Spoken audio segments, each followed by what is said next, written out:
Hello, and welcome to the Original Remake Podcast, a show where we take the role of Hollywood executives shamelessly exploiting your nostalgia for money. My name is Pat, and I'm joined by Amy, Hello. Andrea, Hey. and Nick. Oh, hi. And today we are discussing the 1964 black and white film Failsafe.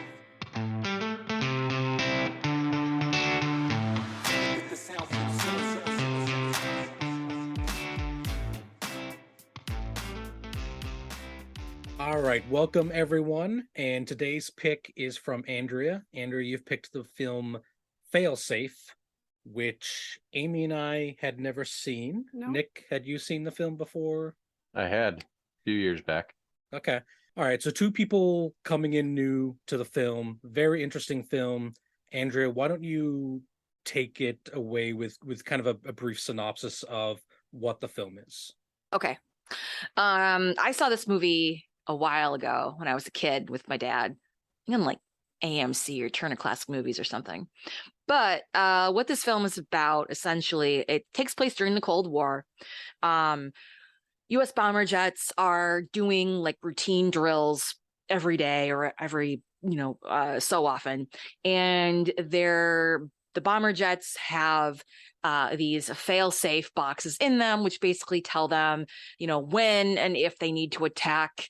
And if an order is inadvertently administered or given due to a mistake, the fail-safe mechanism is supposed to either stop them or, there's supposed to be fail-safes in place to either make sure that they do attack or that they don't. And a mess up happens, and one of the bombers gets the okay to go and bomb Moscow, which is fantastic.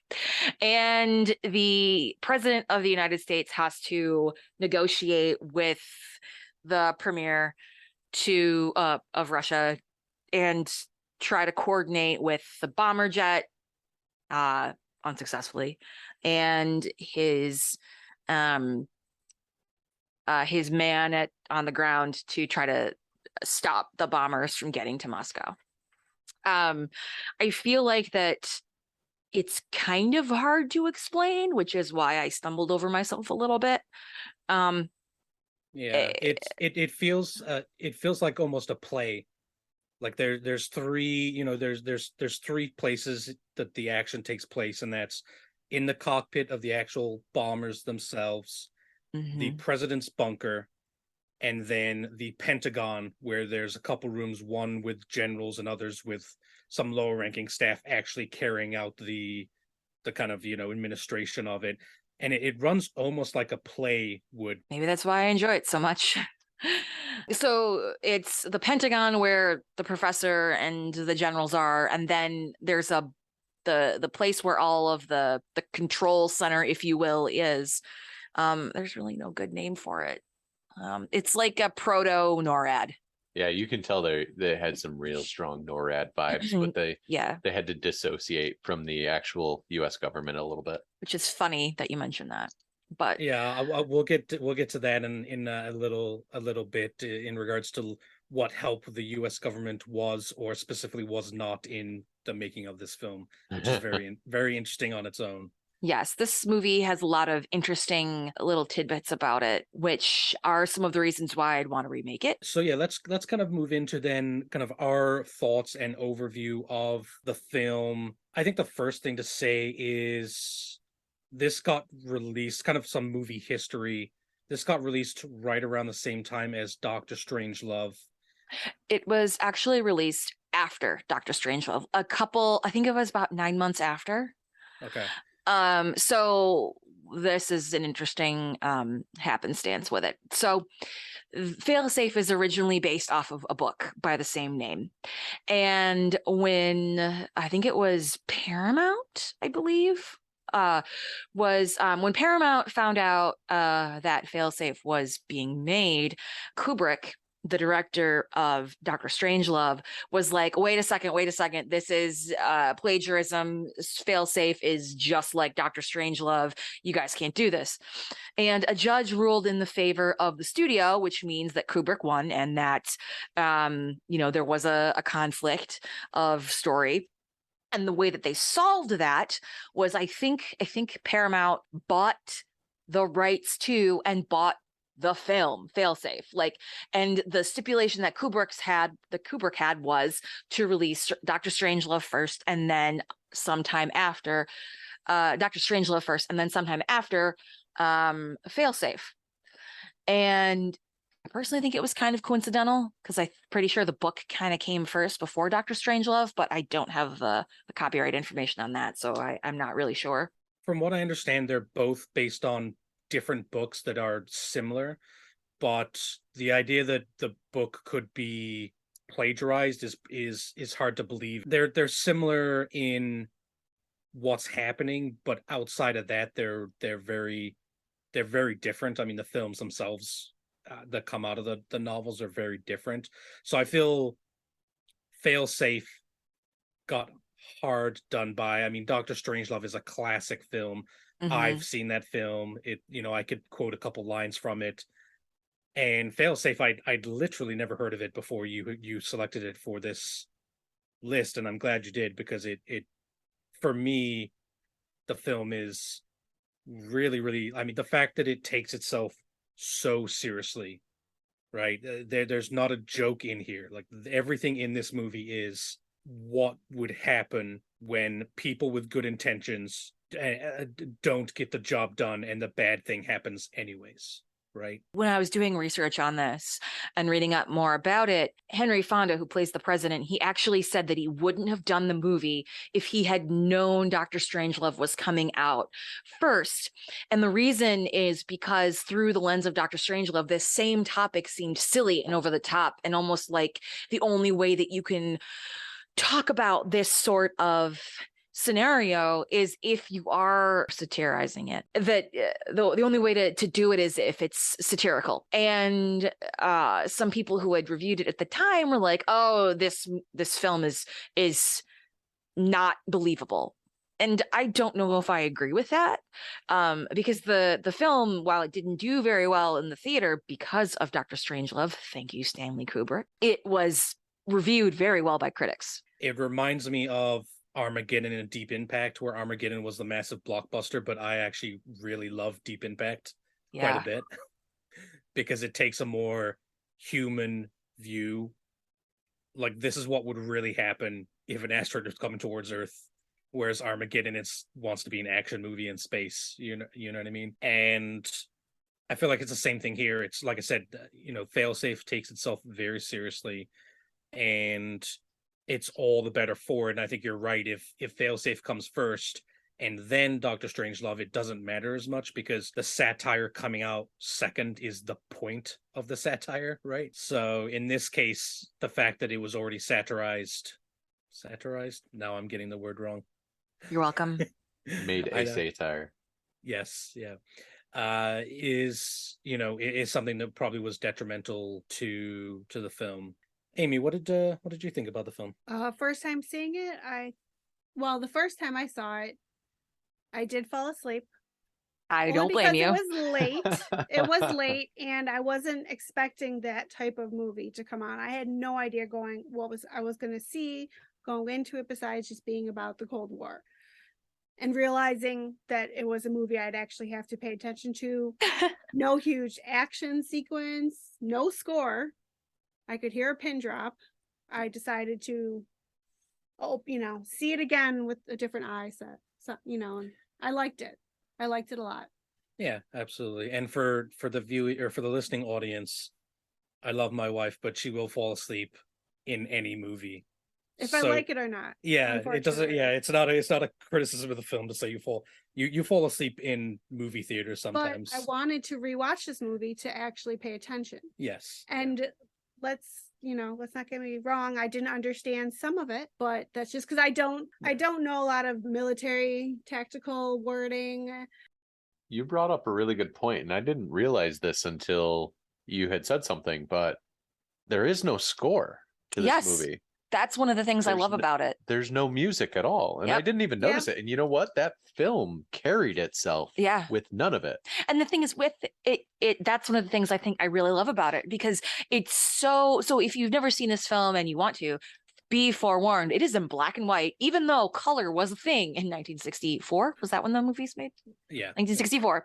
And that was intentional. So I think that if you don't know anything about it and you're going in cold like you guys did, I don't blame you a single iota of anything that you would have fallen asleep, because it's not anything like a movie now or even near the time, because again, no music, all dialogue, no real action sequence to speak of.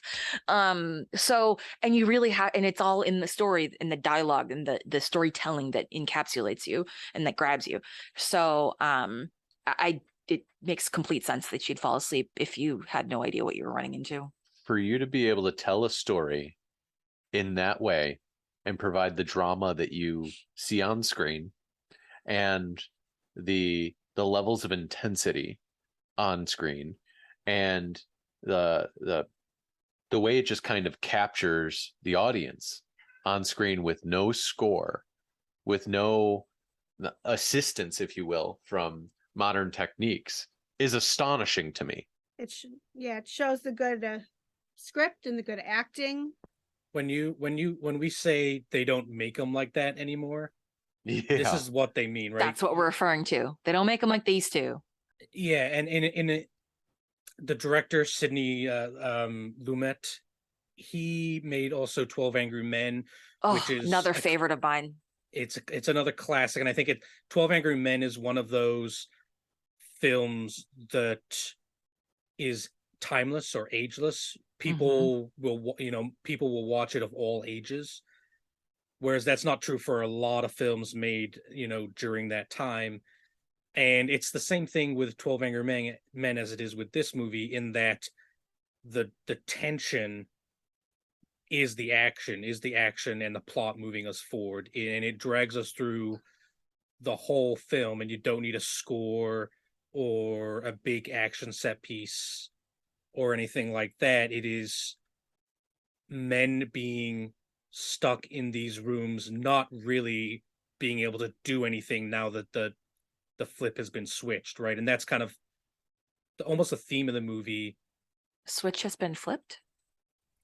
Damn, it's the Say it one more time. No, let's keep it in. I own my inability to speak. To speak. Moving on. So yeah, this director's fantastic. He's done a lot. He did Dog Day Afternoon. He did Before the Devil Knows You're Dead, which I didn't know. I just found out about that. I've seen it and very much enjoyed that film. But that was a fantastic film as well. So he's done a lot of great work, and he's clearly one of those directors that can make a tension-filled film out of a room of people just talking, and it's really hard to do that these days. You know what I mean? That Hollywood has changed. That generally doesn't happen anymore. It doesn't sell tickets. No, it does not. I think you also need a truly compelling story to tell. And has anybody looked at Hollywood recently? Yeah. There's not a lot of unique and new thoughts and ideas coming out of the woodwork. And I think that's probably the real problem behind not being able to tell a story like this with modern film. Not so much the techniques and the technology. But an original story. An original story that's also engaging, though. I think anyone could tell a story. I think the last time I may have seen a movie in the theater that was like that was Inception. But then again, that had a huge soundtrack and a lot of action scenes and all that other stuff. But I'm trying to think of the last film, maybe Arrival. Okay. That would be one where there's some action in it, but it's mostly the tension between the characters and obviously the aliens. But yeah, good point. That is a very good point. I think you can make some minor changes to that, and a language is the entire point of that movie. Exactly. Yeah. And you with some minor changes, you could rip any music out of that. And if I remember correctly, the music, the score of that movie was really just fill, ambiance. Yes. Not action sequence. You got to punch it up, sort of thing. All right. So I guess in summary, then, we all really like this film. So kind of moving on to then, why do we want to remake this movie? Andrea, we'll start with you as it's your pick. Kind of what about this film makes you want to kind of give it another go? So I'd remake it for a couple reasons. I think one, I would update a lot of the cut scene type plane visuals. Oh God. Yes. So this in between, this movie has some like shots of planes taking off on runways. And that's all stock footage. And the reason is because the US military did not want to sponsor or back or have anything to do with a film where America was at fault for anything.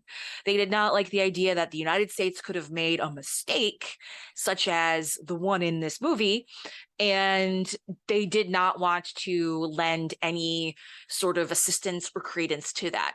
So as a result, the filmmakers had to get old stock footage of planes that they had from, US planes. I think that some of the Russian planes were actually like a French aircraft or something like that. So French I'm going to jet. interrupt for a moment, and I think to really kind of explain just how bad some of these cuts were. Oh yeah. At one point in the film, they're saying that I don't care, do whatever you have to do, have those interceptor fighters fire their afterburners for as long as they can to catch up with the bombers. And the cutscene that they cut to is a sped up version, like heavily blurred, of a plane firing a missile. Yes.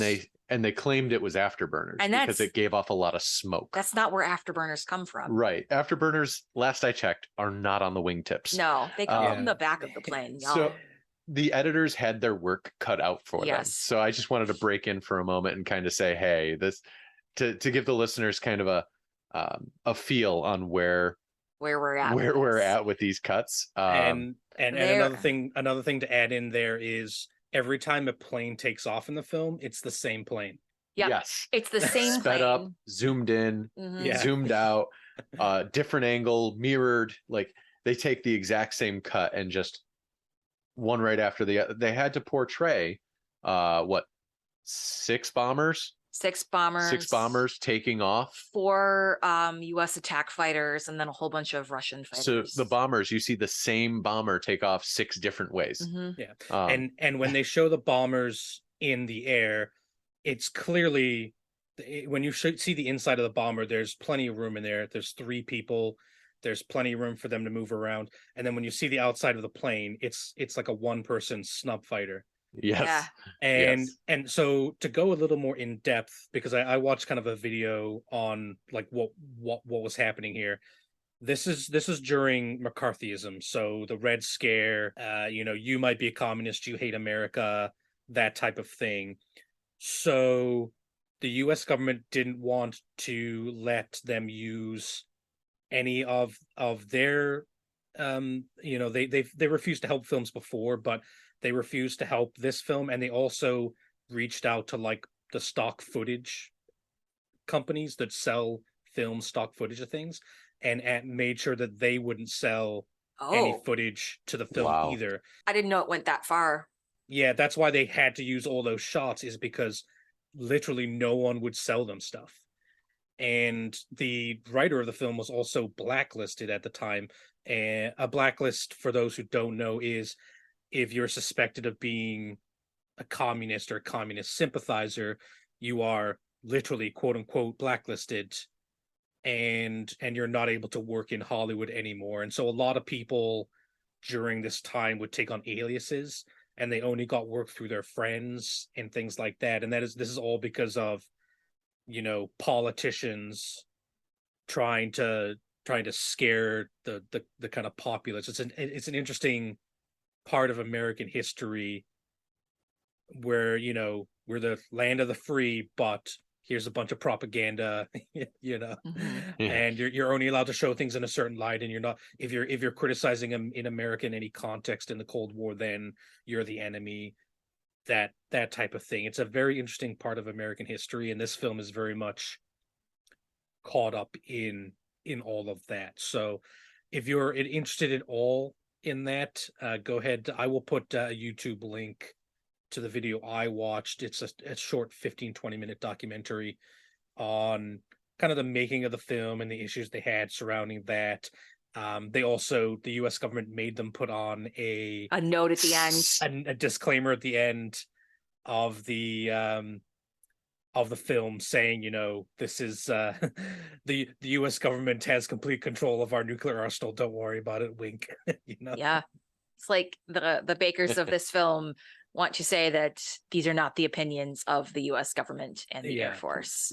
And a very terrifying note after the credits. And I kind of think that in a certain way, that note is almost scarier than the rest of the movie itself. But there were some other reasons why I wanted to remake this film. May I explain those a little bit more before we go into like recasting and stuff? Yeah, because absolutely. I feel like that there were some other things that I wish I could have seen the more I thought about this, and I really wanted to share those thoughts. While this is one that I wouldn't set in modern times, and I know we'll go into that a little bit later, but I feel like I read one review where it said that the reason for the fault wasn't believable. And when you're watching the movie, it's really hard to tell what happens, because like a light goes off and then a buzzer goes off and then they say, oh, there's something wrong. And then this guy comes and he pulls a giant like card catalog looking thing. And if you don't know what those are, if you care for kids, if you go into like, you used to be able to go into a library, and instead of using the computer to look up where the book was, you had to like pull open these long drawers and look through, these cards in this long drawer to see if the book was there or whatever. Yeah. Same kind of thing. It looked like this long drawer that he pulled out of this computer console and he put in a new one. And like it was hard to understand that. And they did try. They tried. And they tried by having the senator, was it there? So the special committee? There was a senator there, and then a guy who was like a specialist with the machines that were in that room. Right, but I'm alluding to the senator was really there for the audience's benefit. He was the exposition guy. He was like the audience stand-in, if you will. Exactly. So the way that the movie starts is like there's a senator who's the audience stand-in, some guy who's from the company that made the machines in the room, and then a general and a colonel who run the center, the Peroto NORAD that the bombers are commanded from. And they get find a blip on their radar, which ends up being an off-track commercial jet, and that kind of throws their systems out of whack. And at the end of the movie, you learn that the Russians were jamming the American radios so that the command center couldn't reach the bombers, and that after the mistake happened and the computer had its weird glitch thing, that's why they couldn't reach out to the bombers, because the Russians were jamming them. But that sounds confusing when I explain it, and that's because in the film it is. Like when I've watched this movie 3 or 4 times at least, and every time I watch it I never quite clearly understand what happens. And if I were to remake this, one of the reasons why I'd want to is because that needs to be clearer. It's clear as mud, and it's almost not believable. It's kind of like, oh, these 4 or 5 different conditions all have to happen at the same time to make this scenario happen. And I think one of the things about this film that's really striking is the fact that there were many times in the Cold War where the nuclear superpowers were very close to completely screwing up this world, like what happens in the movie. Not almost, but same kind of flavor. And I think that needs to be underscored a lot more. And to do that, you need clarification of that mistake. Because I think a big part of the movie is that while a lot of the characters spend a lot of time, hitting you over the head with, oh, it's machines, we let the machines get out of control. But it is man that created the machines. So at the end of the day, we are the ones at fault, no matter how much we want to blame the machines. And I think that theme, that message would be better displayed with a more concrete understanding of what exactly triggered it all. Yeah, I think if something has a 1 in a million chance of happening, but there are millions of chances of it happening, say, every year, for example, in the case of computer software that has to do calculations many times a second, then it's the 1 in a million isn't a 1 in a million, it is an inevitability. And I think the movie could have done a better job saying, and again, back then, the idea of, we don't know as much these days. The layman doesn't know as much about computers those days as we do today. So I think it'd be easier today to kind of explain the idea that, like, the system was set up in a way where it has a very, very small chance of failure, but that incredibly small chance of failure is almost guaranteed to happen because we keep setting up these situations where it's, where eventually it's going to go wrong regardless, right? Does that make Yeah, sense? it does. I think the movie also kind of explains that a little bit. And they're like, the senator's like, how often does this failsafe thing happen? And the guy's like, oh, 2 or 3 times a week. 2 or 3 times a week? Are you kidding me? Like, we're brought to nuclear destruction 2 or 3 times a week. Okay. And then later on, the Soviet premier says that it was based on their computer probabilities that, today happened to be the day where we decided to jam you. And, it's a Tuesday or whatever the case is. And it's like, okay, they explained in a kind of roundabout way that, yes, that small chance is going to be an inevitability. And I think that needs to be a little more clear. I think they missed an opportunity because you had the senator there for exposition. They missed the opportunity in explaining just exactly what happened in a plain English way. Yeah. But I also think the complexity that was there on purpose, because you're talking about like this is on the coattails of the conversation of how much money the taxpayers spent to build this control center and how advanced it was, and uh, this roundabout tour that we went on to see how advanced this satellite 300 miles up could see almost drone to the ground, today's technology and capabilities to see from space and so on, which was back then it was unfathomable. And I think the reason why that level of complexity was there for how the failure happened, even though we come to learn that Russia was kind of the one of last, the catalysts. Yeah, the last straw that broke that camel's back. The reason why that level of complexity is there is because you're trying to portray a government entity with virtually unlimited funds and how they're supposed to be the elite. They're supposed to be the best in this scenario. They're supposed to be infallible, and yet something still happened to these people.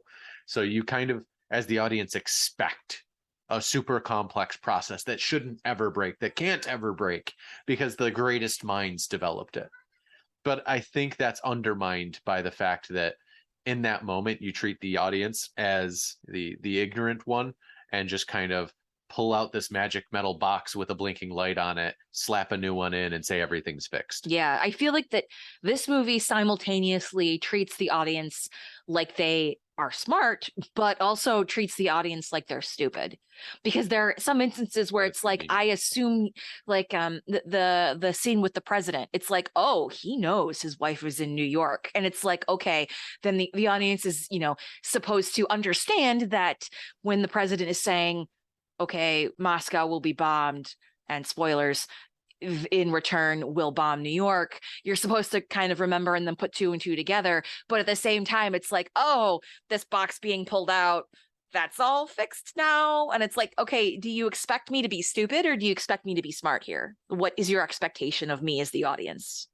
That's fair. Any other reasons specifically outside of like specific changes to the film, like any other reason that we'd want to remake it. Yeah, I know we mentioned a lot of the shots of the planes and whatnot, but Oh God, yeah. in the proto NORAD War Room Command Center kind of thing, a lot of the action is seen, quote unquote, seen on these like giant radar map things. And I understand at the time the technology probably wasn't great. I mean, at the time, if you were watching that, sitting in the theater in the 60s, that was probably amazing. But when you look back at it, it's like, wow, that's terrible. And it just looks really not great. I don't want to say it's bad. Like it seems a little hokey. I feel like someone's about to say enhance in that Blade Runner kind of way.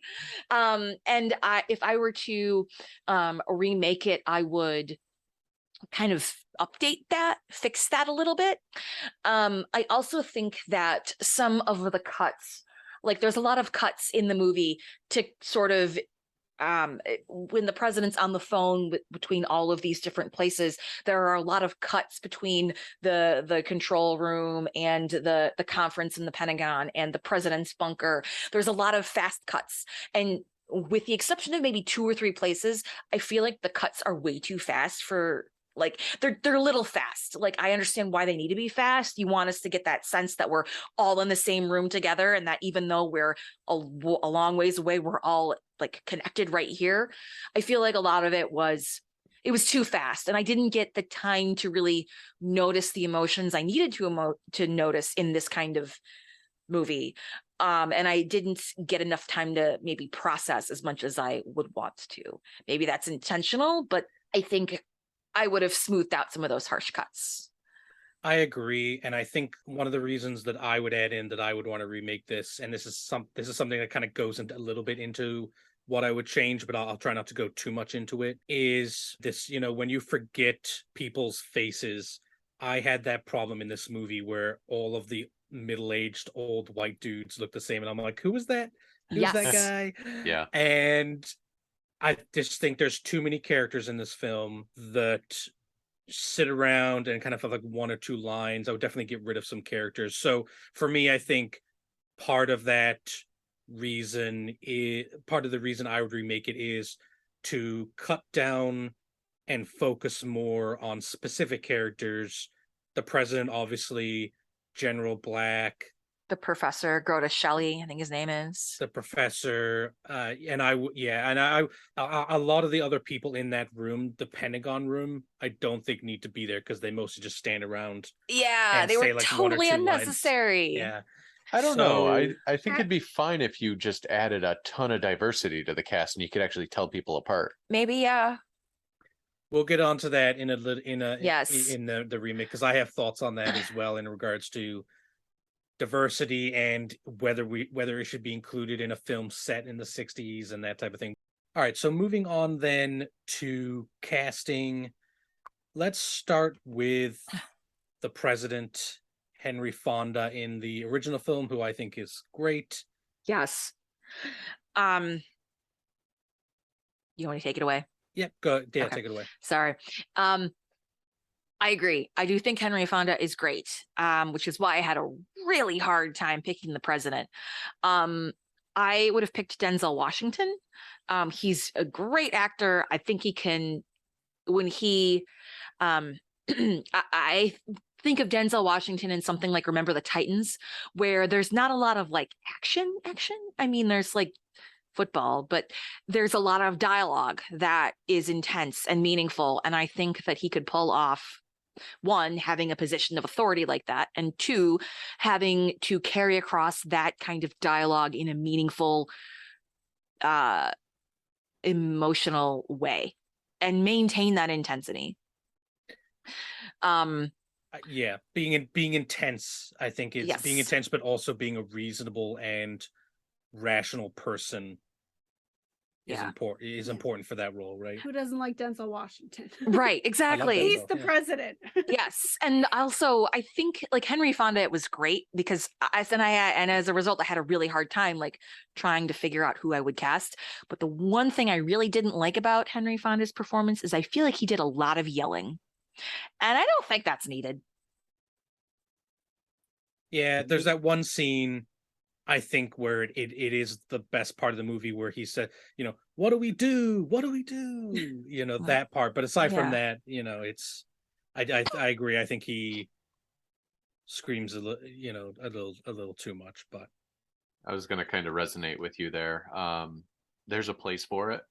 There are certain places in the film where that does make sense to elevate your voice and really kind of get that point across. But yeah, it didn't need to be every time he was on the screen. Yeah, it's kind of like that the thing to tell actors is like, okay, don't take your performance to a 10 because then you're not going to have anywhere to go. You want to start at like a 3 and then kind of go to like maybe a 5 or a 6 and then push it to a 10. And I think he was like at a 9 the whole time, and then it's like, okay, now we have nowhere to go. Yeah, I agree. that's fair. That's fair. One thing I guess I would like to bring up now, because you've cast Denzel Washington, who is a black man. Obviously, everyone knows who Denzel is, but I, my personal opinion on the issue of diversity for this film, because it's going to be set in, the 50s, 60s, is that most of the people in this film should stay white and stay men, because it is a historical period piece, and I think it should reflect the bigotry of the time and the reality of the time of when the film takes place, if that makes sense.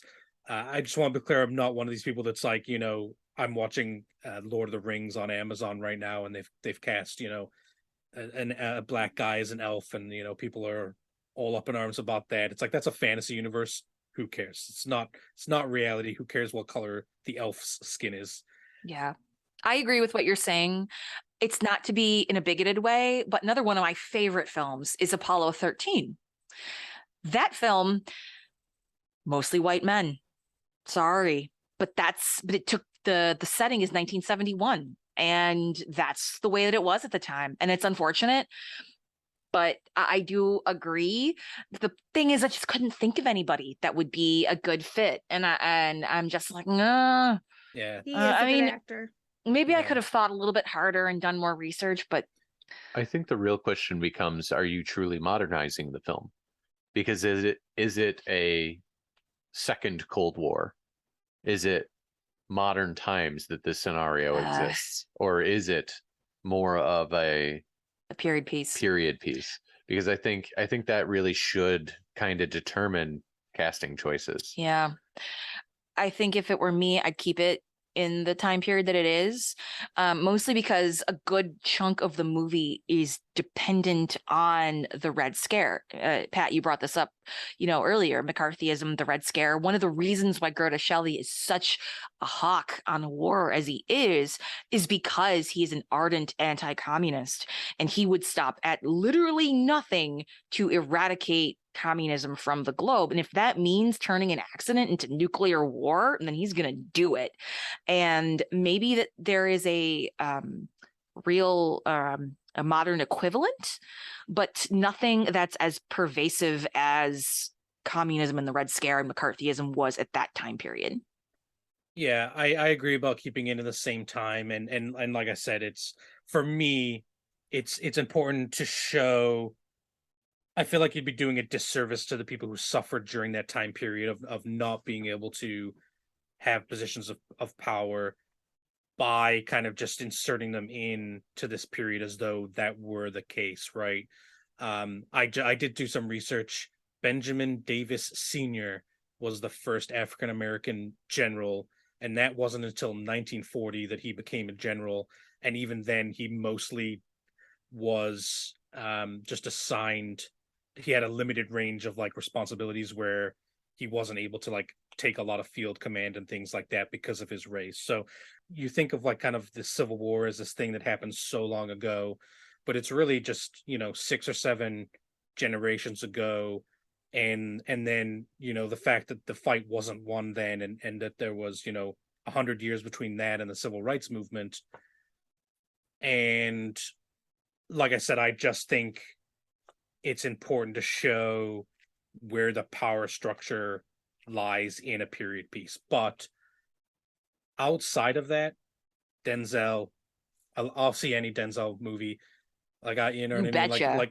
Like generic action flicks, like The Equalizer. Yeah. I'll go see The Equalizer Part 3. Go The for it. Book of Eli. Oh my God. Great Chef's movie. Yeah. kiss. Yep. Like Man on he's great in Fire. everything. Oh my Yeah. God. So I think that's a good pick. I just kind of wanted to bring it up as something to discuss when it comes to that type of thing. So okay, so moving on, you mentioned Denzel. I had Martin Sheen down as the Oh, president because he played it during West Wing, which I haven't West seen a Wing. lot of, but He I was think great in that. he's got that kind of presidential personality, do you think? Yeah, no, absolutely. I agree. And then Amy, you picked Bryan Cranston. He's a great actor. He is a good actor. He is. But I don't know if he's right for this role. I could cast him in this movie, but I don't know if I'd make him and the we had president. that discussion too. I had two actors. I was jumping characters back and forth because I think they're both actors, great actors. I just didn't know where to put them. I wanted actors that unfortunately fit the criteria: old, white, and really serious. So he was one of them. I was actually thinking of the play we saw in New York City where he played Yes. yeah, Yeah. who did He played play? LBJ. Thank So you. it's called He LBJ was All the Way. really good Oh as a man. political character, Wow. and that's Okay. actually the whole time I was thinking of Bryan Cranston. Yeah, so He wasn't- Bryan Cranston was the lead, and actually they made an HBO miniseries about it. It's on HBO. It's called LBJ All the Way. But yeah, the play was really cool. I got to see Bryan Cranston in person. Oh It was I man. awesome. almost touched him. I almost touched him. That's awesome. Okay, Bryan Cranston is a good fit. I think the his type of performance that he gives, I think would be better under more stressful situations like in the cockpit or in the war room. But So General Black, the one I kept going back and forth on. yeah, that. Anyway, But again, it's your pick. I think it's a good pick. It's General Black was really hard too. I struggled with that. yeah, I don't like your pick for General Black. We'll get on to him, but I don't like my pick for General Black either. okay. So let's move on to The professor, Dr. Goticelli. the professor. Yeah, Dr. Goticelli. Thank you for pronouncing it for me. That's okay. I'm just calling him the professor. Yeah. Yeah. So I didn't pick anyone for this because I wasn't sure, but when I saw your pick, I was like, he's a little young, but he's old enough now, and I think this is a great pick. So I picked Adam Driver. So the person who played Dr. Goticelli is Walter Matthau. And this is the same person who was in Grumpy Old Men and Dennis the Menace. And when I saw him in this movie, I was like, get out of town. But he's very soft-spoken and he's intense. And I feel like Adam Driver could play a serious, intense character with like that kind of flavor in his background. I think something important to note about, again, context for people of our generation and our parents' generation too, who would have been young when this film came out. This character is based off of a real person who was essentially he was like a futurist and kind of a military strategist that in many ways was bullish or hawkish on the idea of not only can we persecute a nuclear war, but we could win one. That idea is obscenely stupid, right?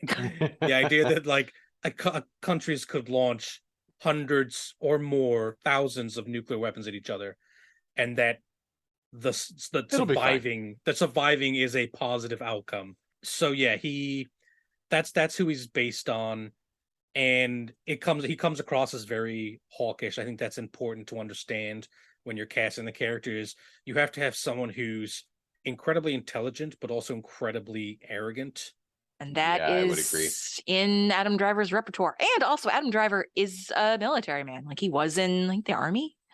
Yeah, he's an incredible actor. He really is. He is. He's amazing. That. Yeah. Oh yeah. He joined up after 9/11, I believe. Yep, he did. He did. And like Walter Matthau, Adam Driver is also tall and dark, like dark hair, dark eyes, pale skin. What are you trying to say? I'm right here. She hates the blondies, I believe is the exact quote she said there. Yes, I said that. Rude. Very rude. Anyways.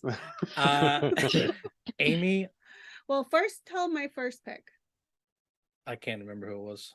John Hamm. Oh, John Hamm is not going to be in this. I love John Hamm. Oh, I love mm. John Hamm, but I don't love know. John he's- Hamm. You know why I picked that is Hmm. because just looking at Walter Matthau, and then he kind of looked very nice that young. I'm not saying, I was attracted. He's an attractive man, and I just want to put Explain John yourself. Hamm something. I could see John Hamm though. I could, because if you've seen Oh. John Hamm in Black Mirror, Yes. Yes. Yeah. That is- or the new Maverick. yes, But yes. Oh, he's you're right. appealing. Or The Town. The Town is a He great can movie. be he's in. sadistic, but he also has this arrogance that people you want to believe him, even if Yes. he's an asshole. And like Walter Matthau, John Hamm has a comedic-ish background. And Walter Matthau did comedy, but he can also do serious roles. Important to note that Walter Matthau was a serious actor Yeah. before he became a comedian. The Yes. comedic roles came later. But you know what? You've turned me around on John Yeah. Hamm live here. Thanks, you too. Yeah. Yeah. Just needed I don't your know. back. I still would cast Adam Driver. I'm a huge John Hamm fan. I just want to throw that out there. I Not- think not Adam that Driver is huge, a apparently. great actor. I just can't. He just seems so young.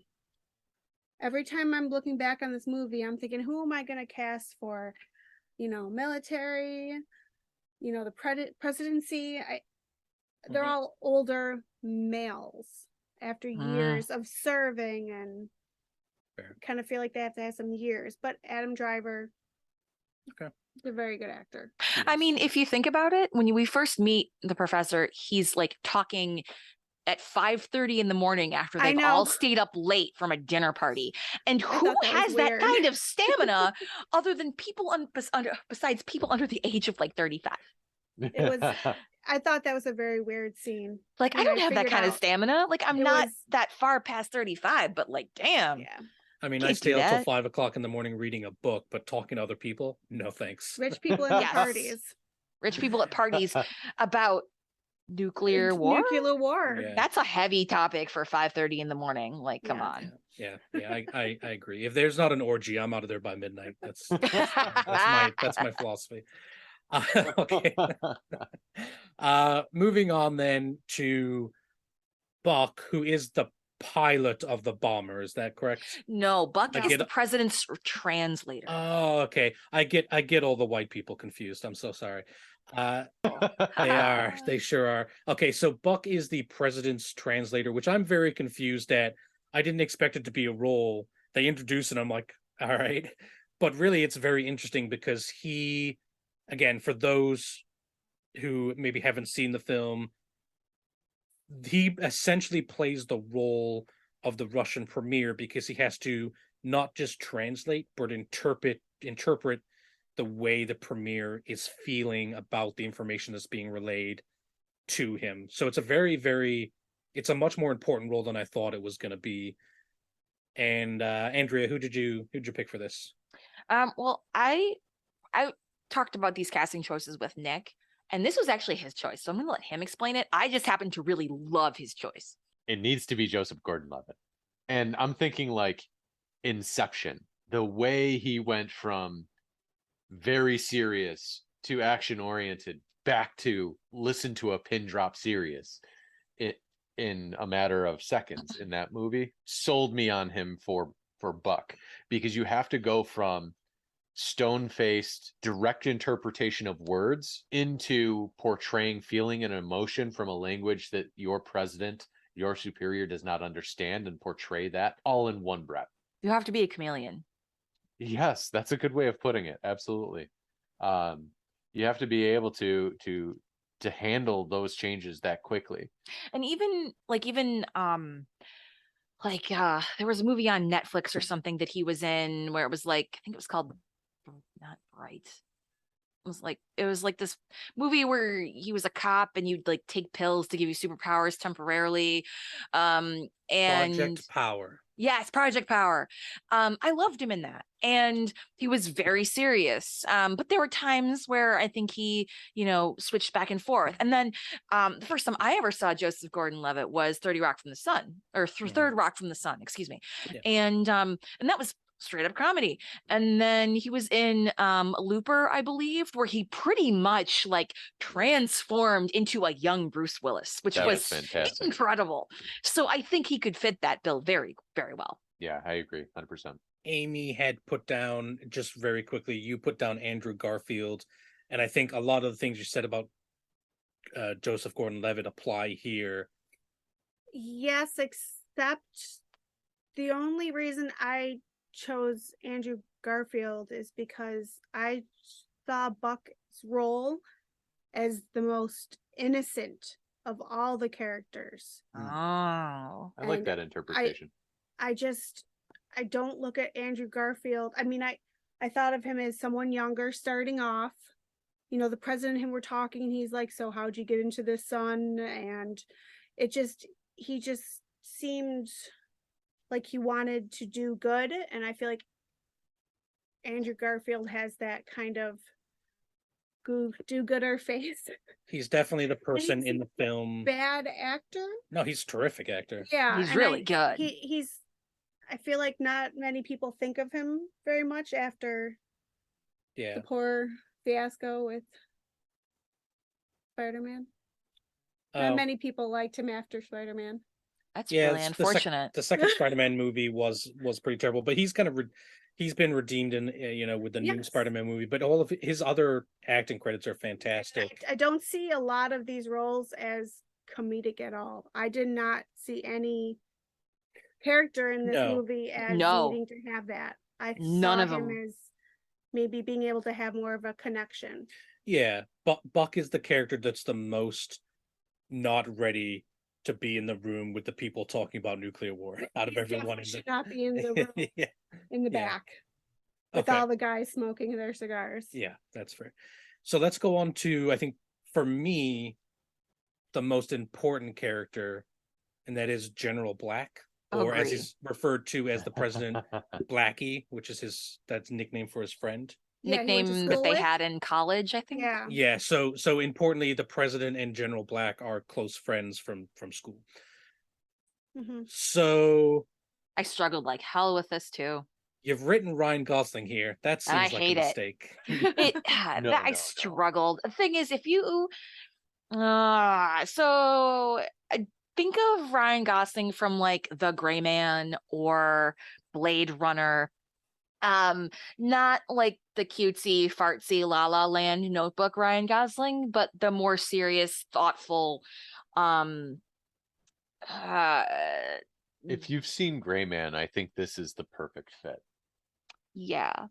I've seen Gray Man. I enjoyed it. The Nice Guys is probably my favorite Ryan Gosling movie, but I don't see him in that role. I picked Viggo Mortensen from Lord of the Rings And Eastern I Promises. have to agree with that choice. I saw Wow, that and I was okay. like, oh my God, that's really good. And I think that's perfect for Blackie, because especially with his dream and how at the end where he like drops the bomb and like just the complete and total anguish and just utter horror of what he's about to do. And then he's just like remembering his dream. And as he dies, he's like, the matador, me. I feel like that's perfect. I feel like Viggo Mortensen's a great choice. Great. I would agree. 100%. He can come across as someone who's very strong, but also very considerate. And I think you need an actor that's able to do both of those things. I think even nowadays, the idea of being strong is associated with like a machoism. Yeah. Which is, I think, is fading away with kind of our generation, because that's certainly not the way most of my friends feel about what strength is. But I think you need someone who's strong, principled, and empathetic as well. Yeah. And I think he would fit fantastic. So, and I've only seen him in the Lord of the Rings movies, but when you say that, I think of the end of The Return of the King, and one of the last things he says is to the hobbits, my friends, you bow to no one. And like that scene is like emotional as hell, right? Because he's being considerate and he's like got respect for these hobbits that like went across the world when they could have flown on eagles and nearly killed themselves. All this and that and the other thing. Story for a different day. But yeah, like he has all of those characteristics that you would need for this role. It's and I agree with you. One of the most important in the movie. Yeah. If you haven't seen A History of Violence or Eastern Promises, I can't remember who directed them. It's the same director, but he's in both of them. And they are both fantastic gangster films, but not like the Goodfellas or like these are vicious, violent, realistic gangster films. They're both fantastic. So okay, so let's keep moving on then to General Bogon.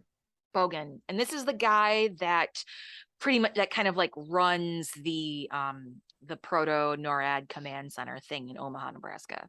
Right. He's the one who picks up his friend Colonel Cassio. I picked Josh Brolin because you need someone who's a big, serious dude with a deep, imposing voice that can be serious and military-esque and still have, you know, a sense of beliefs and morals. And, you know, I mean, I'm not saying that Thanos is all those things, but same actor, and he's got that vibe. I completely agree. We just saw him in Deadpool, but we just saw him recently in an Amazon Prime show called Outer Range. Oh yes, excellent. That show is such a slow burn that even the end of the first season is set up for something that we don't know. But I really enjoyed him in that series, and I think he's a terrific actor. I think he could almost pull off half of these roles, right? Yeah. If you said Josh Brolin for like most of these people, I'd be like, yeah, all right. So that's a great pick. Anyone else have alternate suggestions, or are we all Brolin bros? So let's move on to Colonel Grady. This is the guy who flies the lead Vindicator bomber. And I picked Ray Liotta. I know he's dead now, but I didn't know that at the time when I saw Unbreakable Kimmy Schmidt, and that's where I saw him in. I know not Goodfellas, like I am sinning for not having seen that movie yet, but he was I feel like this role is a blue collar guy who can be super committed, but also like you can share a beer with him. And he's like loyal, but also, you know, down to earth and everyman. And I feel like that Ray Liotta was pretty much that. Although if it has to be alive, I would pick David Harbour, even though I'm not really a fan of that pick. I don't mind him. The plain one is the person who flies the plane is a hard pick, because in the original film he doesn't do that much except follow orders. And this is maybe skipping ahead a little bit, so I'll briefly touch on it and then we'll get back to casting. But the person in the plane needs to, I think, have a lot more doubt about what's happening. Like his wife gets on the phone and like he barely questions whether he should turn around or not. And I really love the idea that the you know the fight between your duty and what you know in your heart is right. If Russia bombed us and I was the guy who had to press the button to fire the bomb back, I don't know if I'd do it. I'm really glad you brought this up, because this was kind of the conversation Lady and I were having yesterday, where I was like, you know what? No, we need to pump the brakes. We need to save this for the cast. We were actually talking about this, and they actually make reference in the movie before this all kicks off that Colonel Grady is talking to one of the other pilots about this new rank of kids coming up through, and how they're just machines. They just do what they're told. Like alluding to how they don't think for themselves and don't have those critical thinking skills. And then you get up in the plane and you miss that opportunity in the movie. Yeah. To have Grady say, but no, we need to question this. We need to radio back. And then have your little robot younger kids that you alluded to earlier in the movie pay off.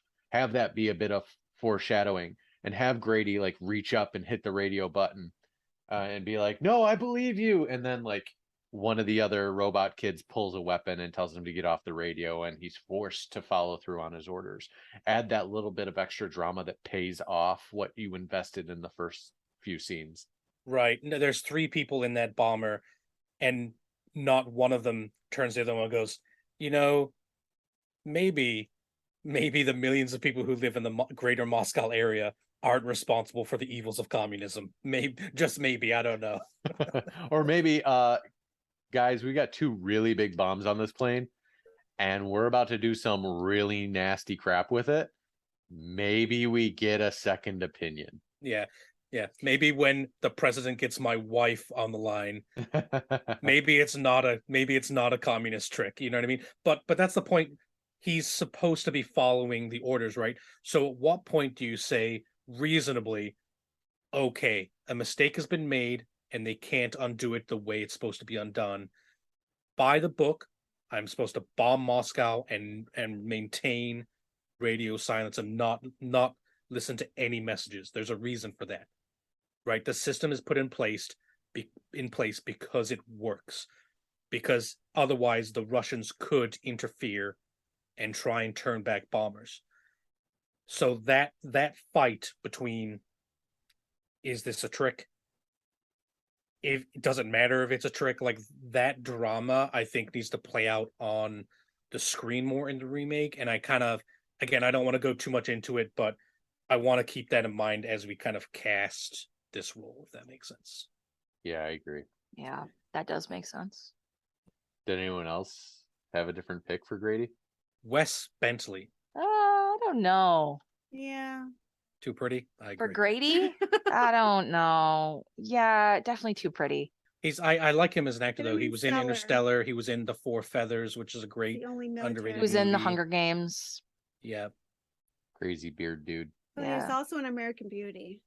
Yeah, that was his big. He was Such the a creepy war kid with the movie. camera. Yeah. So I might pick Good him. actor. All right. So lastly, we've got Colonel Cassio, who is the colonel from the film who goes crazy and tries to take command of the NORAD center at a point in the film where we're sharing information with Russia to try and avoid it. For him, the idea of trying to cooperate with Russia to avoid this tragedy is treason. And so he's a very interesting character. We do need someone who's very intense. And I like your pick here, Andrea. I'm assuming that's you, Adrian Brody. Yeah. I figured someone needed to be intense, like everything else in this movie, but also kind of sleazy. And I'm sure most people know Adrian Brody from like The Pianist. He's in a lot of films that I kind of haven't seen, but like he was in The Village, where he played like a crazy, he played um like the kid in the village who was like disabled and very childlike. And I didn't see him as childlike. I kind of saw him as sort of a, I think he was on the spectrum in that film, was my impression. yeah, He's I think, also in one of my favorite war films, The Thin Red Line. Don't know if anyone's seen oh, that. that's true. That's Um, fantastic. but I just feel like he can do, and I was to be sure of my choice, I went on YouTube and saw like a compilation that he was doing about his famous roles, and the more I watched it, I was like, yep, I think my choice was pretty good, because he did seem like the kind of person you could play someone who's kind of scummy, but also, you know, coming from a broken place. Agreed. He's had a career revival as well recently. There was a couple years there where he really wasn't in anything big, and it's a lot of his movies seemed terrible, but he's definitely had a revival recently. He's been in Peaky Blinders recently. So he was in a movie we just saw called See How They Run. So he's been in a bunch of stuff. All right, so that's it for casting. Obviously there's some other minor roles we could cast, but we don't like to go too deep down the rabbit hole. Unfortunately for the women, I thought their roles were so not important, and that's sad, but I didn't even think about any actresses. Yeah, I same. should have, but Yeah, I don't think there's a woman with more than one whole scene. And honestly, in the film, right? what was the girl's name that was with the professor? Elsa, I think her name was. I don't Else, remember. I thought that character was the stupidest thing in the world. I don't understand.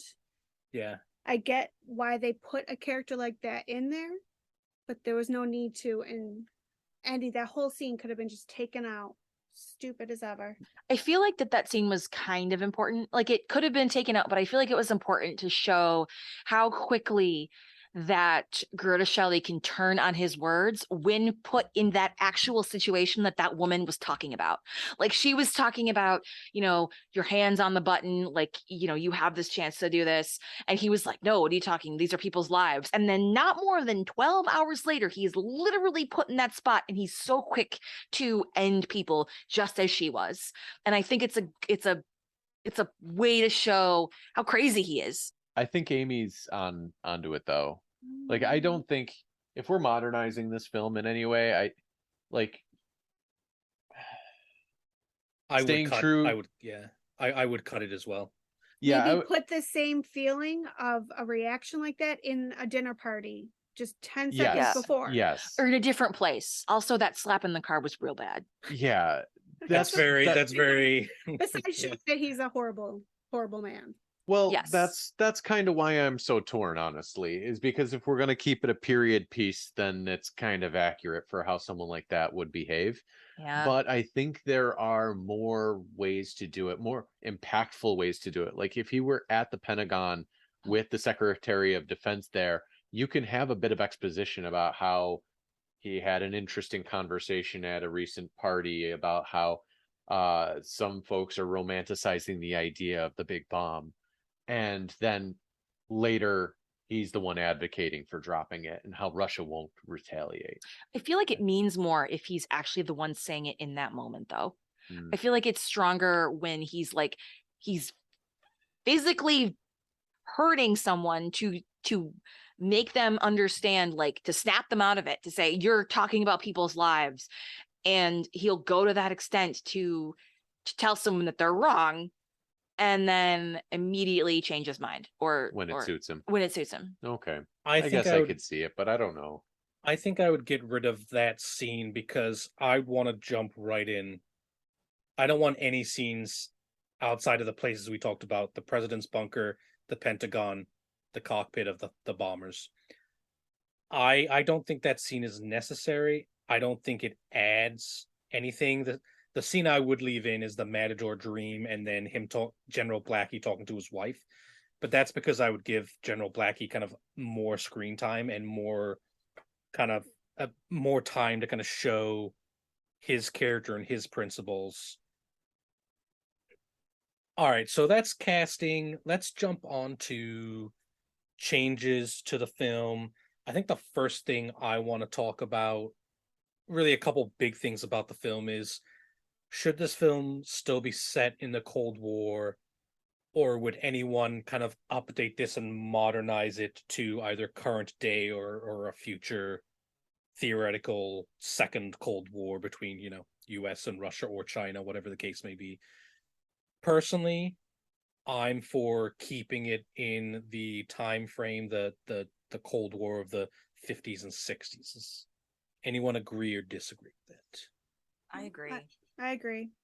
I was a bit wishy-washy earlier when we were talking about potentially remaking different scenes under different conditions, but I think for it to have the same impact that it has, it needs to be as a period film set at that time, like, because you have to have the social consciousness to draw on to make the rest of the film make sense. And it's a cautionary tale, right? So like it's like, oh, these are things that have not happened but could if we allow men to carry on this kind of behavior unchecked, and to continue to let machines run, or let machines run our security and our defense like this unchecked. And there's that saying, those that don't know history are doomed to repeat it. And that, not that this is a historical fiction. It has some basis in history. The Cold War was a thing, and so was McCarthyism, and so was the Red Scare, and so was nuclear proliferation. So those are all things that are historical, and like I said, it cannot be a cautionary tale if it does not take place in history. I don't think. I mean, this film cannot. I completely agree, and I think even keeping it as a period piece, it's still relevant to today. There are still significant amounts of nuclear weapons all around the world. I think 9 countries have them, which, if you think about it, going up from 2 to 9, you know, from close to the end of World War II to now, just makes it more dangerous, right? India and Pakistan could start throwing them at each other, anytime, as well as the United States and Russia, for example. And not a lot of people know this, but the U.S. Department of Energy, a vast majority of their budget goes to finding nuclear material and cleaning it up. That's mostly Hmm, what they do. And did not know so that. Wow. it's still relevant today for people living in the world today, even though it seems like everything else is a threat. The idea that a nuclear accident could happen, obviously would happen different from the film. It's still a relevant thing to discuss and talk about. What when you say nuclear accident, do you mean like do you mean a nuclear accident, or do you mean like war caused by, or like nuclear war caused by an accident? Either or. Because you Either say or. you say nuclear accident, and I think Chernobyl. I think, Yeah, you and, know, and it could be either or. Let me give you an example of current day. Russia has obviously currently, as we speak, Russia has invaded Ukraine, has been invading them and attacking them for several months now, almost we're going on towards a year. They have multiple times. They went to Chernobyl. They appeared to take some material from it. They have launched missiles close to and endangered nuclear facilities. That is exceptionally dangerous to that area of the world, the same way that Chernobyl was. So you've got accidents, you've got military action in places where nuclear technology, whether it be energy production or actual nuclear warheads, exists. And then you've got tension between the world powers, China, America, Russia. We don't get along too well. India and Pakistan, not the best of friends. We all have nukes. Russia has lost a staggering amount of just nuclear waste, right? And it's not inconceivable that someone who is the enemy to the civilized world, or the West, or America specifically, could get that and and create a dirty bomb. Now, that wouldn't be total nuclear war, but it is something that we don't worry about anymore because the paranoia of the Cold War is kind of gone away, but it still exists anyways, and we take the safeguarding of our nuclear weapons and of the world's nuclear weapons very much for granted in these times. I think in our current time, right? It's not something that's mm, on our mind the way it was during the Cold War and during the 50s and 60s, when you had things like the Cuban Missile Crisis and things like that, where we were planting nuclear weapons 90 miles from each other's borders and things like that. So I think it's still relevant, and we can keep it a period piece, and it can stay relevant to people nowadays, I guess, was kind of my thought there. Um, sorry to go on a modern day political rant or whatever. And another thing, all the kids should stay off my lawn. Uh, we mentioned earlier that the film doesn't have a score. I think most people were in agreement that you would keep it that way. Outside of me, is there anyone who wants a score? Because I have a specific idea for a score. I don't know. Andrea, I Nick, I'd keep it without. I keep it without. I think the sound of the phones melting is enough score. that was a cool moment. Yeah. I I love Trent Reznor and Atticus Ross. Trent Reznor, Nine Inch Nails. They do scores and they're fantastic. He did the score for The Social Network, Gone Girl, Girl with the Dragon Tattoo, the Vietnam War, the documentary by Ken Burns. There's probably several others that I'm thinking of as well. But his scores are mesmerizing, and they're the type of scores where they build slowly over several minutes. This is not Danny Elfman or Howard Shore or John Williams. This is heart pounding stuff when he does it right. And I feel like if you were to have a score something like that that matched the that matched the characters, yeah. constant building tension of the film would be perfect. So I think I would have a score, but it would have to be very specific. And I don't mind the fact that the film doesn't have a score. See, I've seen this movie now 3, maybe 4 times. And until we stopped to discuss this podcast, I did not realize it did not actually have a score. And I think that takes nothing away from the film. In fact, I think it actually adds to it, in that the content that is being delivered is so engaging that we just don't need it. And it's probably one of those scenarios where, you don't know what you don't know. Someone may come through and make an excellent uh accompanying score to this movie, and it may change my mind completely. But with the data I have available to me, I have to say I would not change it.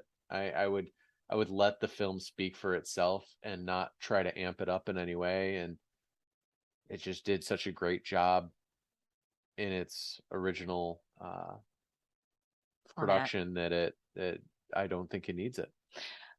I think of the Hunger Games when I think of a movie that doesn't have a lot of music. If I feel like that the first Hunger Games, especially, it had not a lot of music, and like during the movie, and it was powerful. Like when they step off their platforms in like the mid movie, and all you hear is just the gong, and that's the sound, like that's the music, and like maybe there's like a little bit of percussion and that's it. Or That's in the true beginning of too. the film where all you hear is Prim's scream, and that's your introduction to District 12, y'all. And like I feel like that in that way, like you lose some of that sweaty cold, that some of that cold sweat tension with music, I think. That's fair. That's a fair take, and I think, like I said, if someone were to score it, I think it would have to be someone very specific. But I agree that the original film with no score, I didn't notice it at all, and that's a compliment. So, okay, the next thing on the list was going to be talking about casting and whether we should include people of color or women in kind of roles of power. I think we discussed this pretty thoroughly Yeah. earlier on in the podcast, so we're gonna skip that and move on to something else. Andrea, what else did you have? Maybe kind of diving into specifics, in scenes or characters. What would you change about the film? I think one of the things that maybe I didn't elaborate on would be the maps in like the NORAD room and the Pentagon. I feel like those maps that I mentioned in the beginning, they need to make a little bit more sense or be more detailed. I think there's a way to build tension by showing a graph or a map. And like the thought that I had was, again, Apollo 13. There's a part in the movie where you're just staring at a gauge, and it's their O2 gauge, and you just watch it drop to zero. And boy, is that not the most tension filled scene of that film. And you're just watching a gauge drop, and it's got that suspense to it. And I feel like that there is a way that they could have done those maps in a way where it could have had the same effect. So I would definitely change that. Let me ask you this when it comes to the maps, because part of the reason they have the maps so prevalent is they literally cannot afford to film or buy film with the planes in them. Would you include, like, when the bombers are going into Russia and they're launching their defense, their countermeasures as defense against the Russian fighters, would you have this in the film as action, or would you still have it on the map where you kind of see these fuzzy dots? Because I don't know if that flies in 2022. I honestly think I'd still have it on the map. Maybe not as like fuzzy dots, but I think the map is like, I feel like the map needs to be there, just better. The map, it's like one of those things where it's like what you don't see. It's kind of like that by not seeing it, it lends more to your imagination. It's like if you were to add that fight scene, or if you were to add it, it would kind of take away from that sense of fear that you have because you cannot see what's going on. I actually think the map is kind of critical because you need to show the dissociation between the control center and the pilots behind the controls. Oh my God, yeah. Word. You have to have that separation there for people to understand the gravity of what you are telling people to do, and also It actually happening.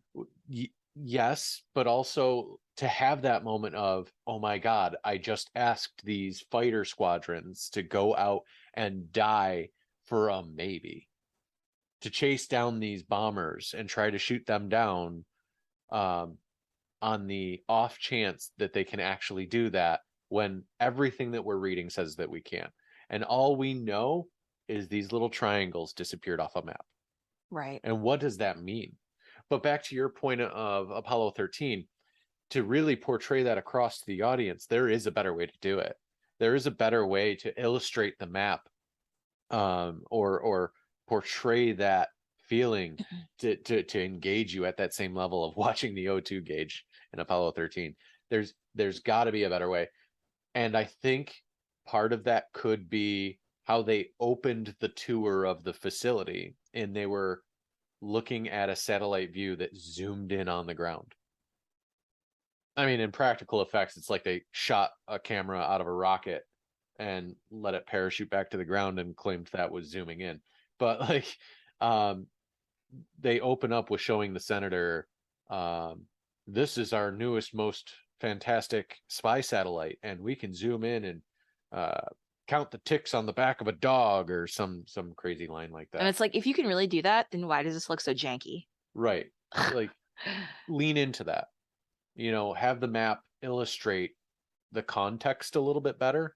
Because there's no way a jet, even with afterburners, is going to traverse half of Canada in about 3 minutes. Yeah. Like, this, the scale was completely blown out of proportion, and it honestly distracted from it, in my opinion. Yeah, So Mercator projection. Yeah, Yes. they spend like 5 seconds getting to Russia, and then like the rest of the movie says we're in Russia, but slightly more into Russia now. Right. And I think, and we're gonna go all the way back to the Apollo 13 message here. Like, there is a better way to illustrate that, and I think they laid the groundwork for that. I just don't think they quite executed very well. That's fair. I think another thing to say is that I mentioned this earlier, but I think it's worth saying again, is that part of the movie's theme and appeal to me is that all of these exceptionally powerful people are sitting in a room and they can't do anything about the sequence Mhm. of Yeah. things that have been put into motion. Yeah. So I think that's incredibly important. The idea that you're really seeing it from the people of whose fault it is ultimately, because they're a part of this System. group, this cabal of people that have been fine with kind of this proliferation of nuclear weapons, and now the chickens are home to roost, and they can do literally nothing to stop the dominoes falling. You know what I mean?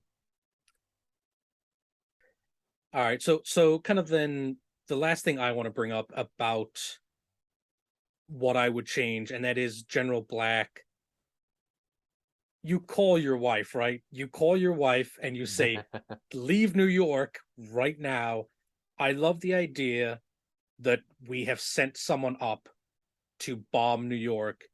As at first I was it sounded strange to me that we would bomb a second city just to prove that, we're even Stevens. But I like the idea of, we want the Russians to trust us, so we'll do this thing. I dislike the idea that he has to be given the order to do it. I think he's put on a timer. If you basically his own failsafe, similar to our bomber. No one's going to call you until our bomber hasn't bombed Russia. And at the time the bomber's going to get to Moscow, you'll be flying over New York. And if you don't hear from us, you bomb New York. Yeah. And I think I if you don't like set it up that. that way, the tension builds where he's sitting there waiting for the call that never comes. And then he has to make the same decision. Do I bomb New York City now? Oh, I see where you're going with this. Okay. You see what I mean? So right as it's set up right now, it's exceptionally unbelievable. Yeah. So I want it to happen a little earlier where General Black knows what he's doing. He's the peaceful person, and his job is to maintain radio silence and only listen to a direct order from the president to turn back. And because they're friends, the president trusts him to do it.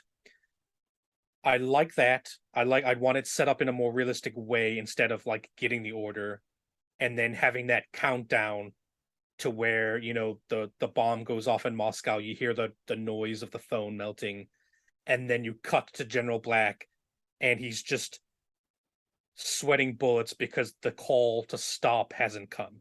And he's over New York, and all of a sudden he has to do his job now. And he's in the exact situation that the fighter pilot or that the bomber pilots in the other bombers are. And I love that idea, but you call your wife, right? You call your wife before you take off and you say, please leave New York City right now. There's a military situation. I can't tell you about it. Leave. Yes, anyone would. The very, very last thing I wanna talk about, because I know we're going on here, is obviously you didn't have the technology back then, but now we do. I want to see New York City destroyed by a nuclear bomb, because if you've ever seen a documentary about Hiroshima, Nagasaki, it's one of the most. I have this weird thing with like the horrors of history. I love reading books like that. The Rape of Nanking. Uh, what's it? The House of Dolls. Like these are some disgusting, terrible things that have happened throughout history. Specifically during World War II, a lot of them.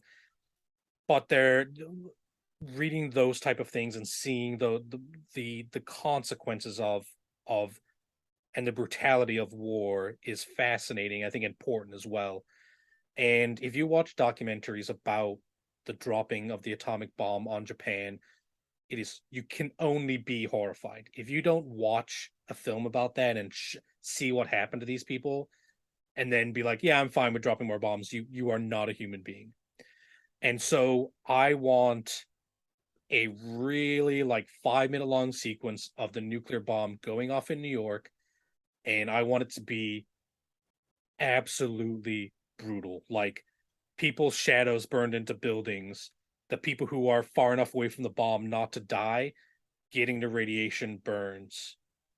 Like Really sending the consequences home. really sending like this is what happens when you drop a nuclear weapon. The people who die immediately in a nuclear weapon, Are the that lucky ones. they are the lucky ones. If you live through nuclear blast, it's bad news for you. I feel like that's a fantastic idea and I like it, but I don't think that's the point of the movie. I agree. I agree, but I think it's not the. So I think the reason they didn't do it though is because they couldn't do it. Oh, I That disagree. you don't I think so? absolutely disagree, because when you start the movie and General Black is having his Nightmare. nightmare, when he wakes up, there's a mushroom cloud Oh overlaid yeah. on his face. Oh, really? Okay. Like, go Like the back. way that the shadow Mhm. falls on his face, it looks like a mushroom cloud. Yes. Interesting. I think they could absolutely take some of the aerial shots that they had of New York City and overlay a mushroom cloud. It But would have been, I don't think it would have been as brutal as you were looking no, no, no, for. no. It wouldn't be like what was it? Day After Tomorrow or anything like that, Or the day CG after. fest. That was a made for television movie that aired in the 80s, that depicted a nuclear strike from Russia in middle America. Yeah. And it was all those things that Pat is saying. Maybe not the shadows on burned onto the walls, but it was the lucky ones who died in the blast kind of thing. Yeah, I guess what I'm saying is I think they could have done it with the technology that was available to them at the time of making this film. But I think it was more of an artistic choice. I think this film is a really, really good example of less is more. Yeah. I If you do it wrong, it comes off silly. Like the Sum of All Fears, Oh God. the nuclear bomb that goes off in the stadium is not impactful because you a bunch of people die, but you barely see anyone die. But it doesn't show the horrors of a nuclear weapon going off. And like I said, I think you either leave it out or you go all the way to 10 out of 10 Mhm. and just show everything and show the brutality of what would Your happen in decisions those. are. So, yeah. If you like, I think that this would be if you were to do this, I think it would be a good place for maybe a montage, and I can't believe I'm about to say that. Nuclear montage. I mean, like maybe like a voiceover kind of thing. Like the president's big speech at the end, like what do we do, all that. If the brutality that you're talking about was just images, no sound, just images, and then the president's speech overlaid on top of that, I think that may have worked. May Yeah. work. I'd buy that. Or a newscaster getting a live feed of what has happened and they're just dumbfoundedness. Oh my God, it happened. Oh Well- my God, it's really happening. Well, the That reason sort of why I thing. say the president is because he's just talked about it's our responsibility. We Oh. let these machines go out of our Oh, control. okay. It ties that horror to the it's our fault, and it makes a direct connection. Okay.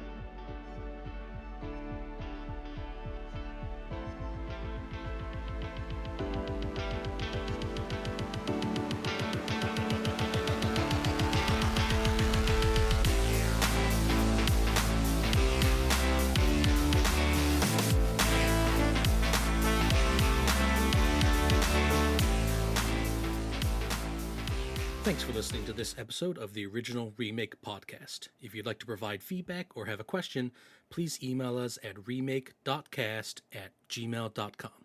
We'll be back with another episode in 2 weeks.